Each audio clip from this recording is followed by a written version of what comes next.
দেখেন অত্যাধুনিক প্রযুক্তি আমার সেই সেনাবাহিনী যারা আমাকে সুবিধাবঞ্চিত শিশুদের জন্য করা মানবিক কৃষি প্রজেক্ট, যেখানে বোর্ডিংয়ের খাদ্য চাহিদা মেটানোর জন্য আমরা চেষ্টা করেছি। সেখানে তারা এই যে এখন বিকেলবেলা আমাকে সহযোগিতা করছে। এই পানিগুলো কোথায় যাচ্ছে আপনাদেরকে একটু দেখাই। আপনারা জানেন যে আমি যশোর থেকে তাদের জন্য যে কচুর চারাগুলো এনেছিলাম, সেই কচুর চারা এখানে লাগানো হয়েছে। 90 দিন পর এখানে লতি হারভেস্ট করা যায়, এটা লতিরাজ কচু। কিন্তু আমার বাড়িতে যেগুলো করেছি সেখানে ঠিকই লতি চলে এসেছে। আর এগুলিতে আমি পানি দিতে পারি না, আসলে টেনে টেনে কত দেওয়া যায়। এখানে সেচ পাম্পের মাধ্যমে পানি দেওয়া অবশ্যই জরুরি, যে কোনো কারণ আমি এখনও দিতে পারি নাই। তো চেষ্টা করছি এখানে, দেখি কতটুকু দেওয়া যায়। তো প্রায় 1 ঘন্টার উপরে পরিশ্রম করে এখানে এই যে 1 লোল পরিমাণ কোনো মতে ভিজেছে, তবে পুরো 1 লোল নয়।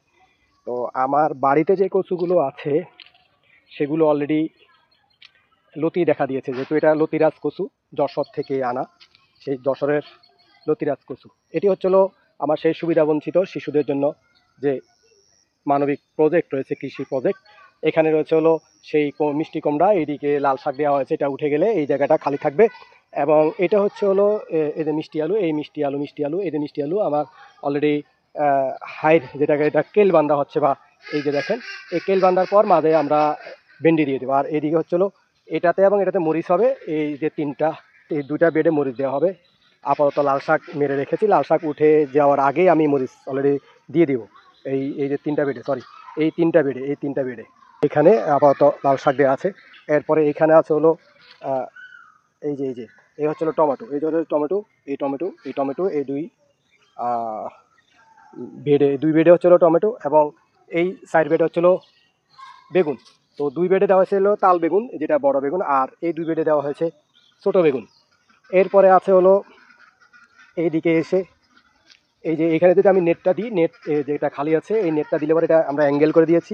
ওখান থেকে শুরু করে এখানে একেবারে এই কর্নার পুরোটা আমরা দিয়ে দিব এখানে শশা, অর্থাৎ মারফা, এখন যে জাতটা এখানে লাগানো যায়। এখানে অনেকগুলো খুঁটি আমি রেডি করে রেখেছি। আপনারা খুব সুন্দরভাবে আমার সেই কাজের একটা আপডেট পাবেন,